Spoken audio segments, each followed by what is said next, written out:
En 1945, las mujeres durante algo más de 5 años tuvieron que trabajar en los lugares ordinarios para los hombres en ese entonces, como en las fábricas de municiones de guerra o en otros trabajos que antes no se consideraban era el lugar para una mujer. Ahora, la Segunda Guerra Mundial acabó y las mujeres son devueltas a sus casas a cuidar a sus hijos. La profesora Jane Williams presenta este paper bajo la motivación de explorar cómo el sistema público del cuidado de niños en la posguerra fue un desastre. Y eso es algo sabido, así que en una investigación trae datos entre los años 1960 hasta el 2000. Durante los 60 y 70 había una oposición de que los cuidados de los niños fuesen un problema del Estado, sumado a la idea de la importancia de la maternidad. Sin embargo, en los 80 y 90 se logró obtener una economía mixta en este asunto.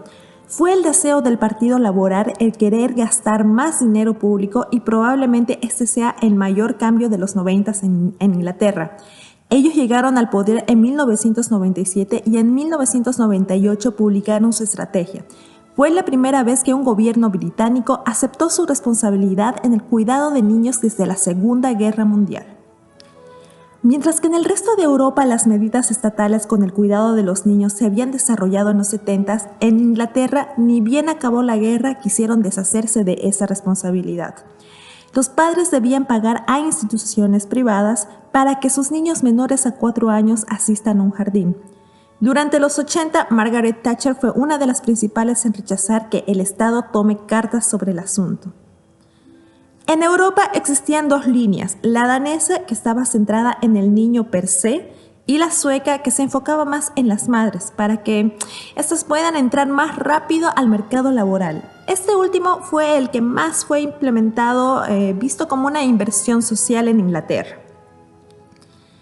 La educación gratuita de medio tiempo para la edad de 3 a 4 años recién llegó en 2004, aunque así sigue siendo la más cara de Europa Occidental y a veces inaccesible en ciertas zonas.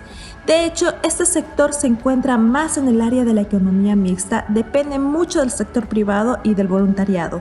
Es por eso que se cuestiona si es que realmente fue un cambio de políticas o se trata de una continuidad.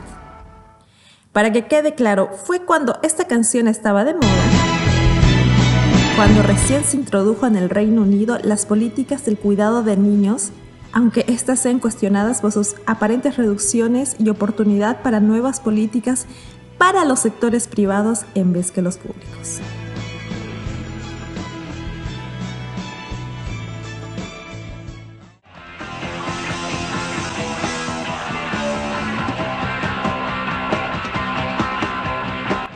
La orden decía, en condición normal de tiempo de paz se desaconseja a la madre ir a trabajar.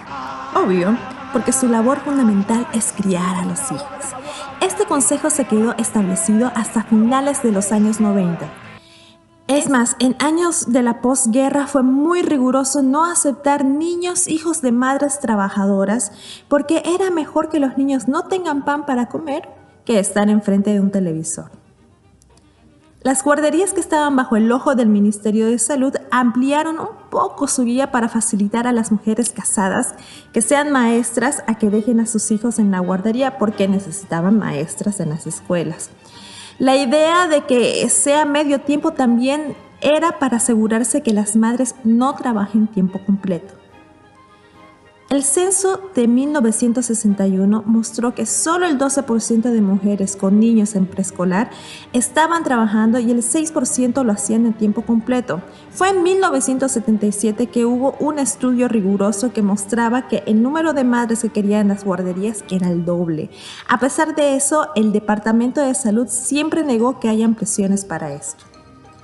En 1972, Margaret Thatcher prometió que para 1982 los beneficios se expandirían en un 50%, pero pronto decidieron que mejor no, que mejor era enfocarse en la educación primaria que en las guarderías. En este periodo no hubo interés en crear políticas públicas, más bien estuvo centrado en la expansión del sector privado y del voluntariado. Sin embargo, el número de madres trabajadoras con niños en las guarderías había aumentado considerablemente. Cada vez más habían espacios para recibir a estos menores de 4 años. Una de las principales preocupaciones que surgió en este ámbito vino del Ministerio de Educación, porque según los estudios se había determinado que los niños de 5, cuando ingresaban a la escuela, no estaban lo suficientemente preparados, apuntando principalmente a que los niños que necesitaban más educación estaban en estas guarderías, pero no recibían educación ahí. Porque recordemos que este era un asunto del Departamento de Salubridad, no de Educación. Sin embargo, en los años 80 se sacó una nueva guía al respecto del cuidado de los niños, diciendo que estaban enfocados en las opciones, en que las opciones sean la que los padres elijan, que el rol del Estado es regular las guarderías privadas, que no habría subsidios porque los impuestos que pagan es para salvar a los niños más necesitados. Esto remarcaba que existe un grupo prioritario, los niños en riesgo, que fue muy estigmatizado como el lugar donde tus hijos van cuando los golpeas. Durante esa época todavía era muy fuerte la oposición por parte de los conservadores respecto a las madres jóvenes que trabajaban. La opinión estaba dividida, ya que en los 90 las mujeres madres y trabajadoras estaban organizadas demandando que el acceso a las guarderías se den en todo el país y no solo en zonas privilegiadas. Además, se tomó los primeros pasos para unificar el cuidado con la educación, aunque se hizo poco al respecto.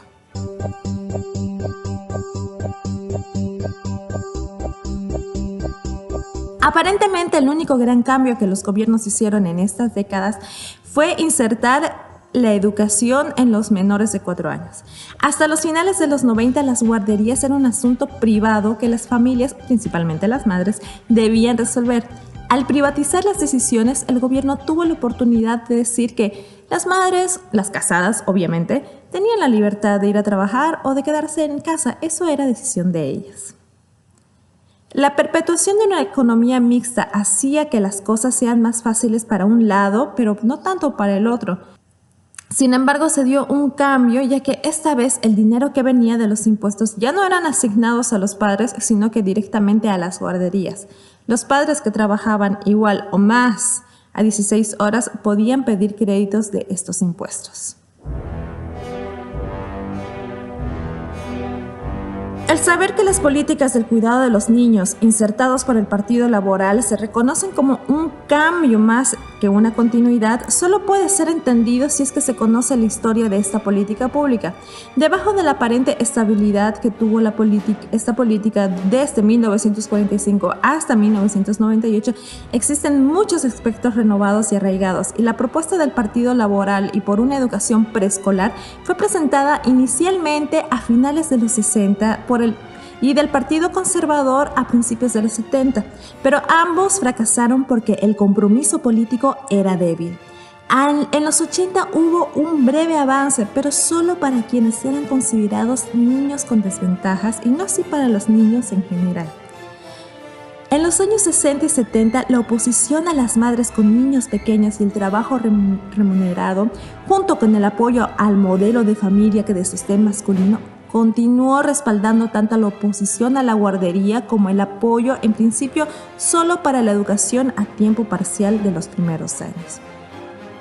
El mayor cambio en 1998 fue en la conceptualización explícita del cuidado de menores de 4 años y la educación como asuntos del gobierno.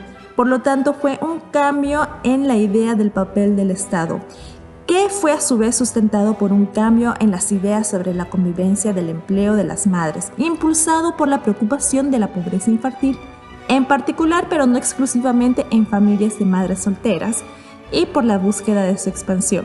Recordemos que antes solamente se hablaban de las madres casadas.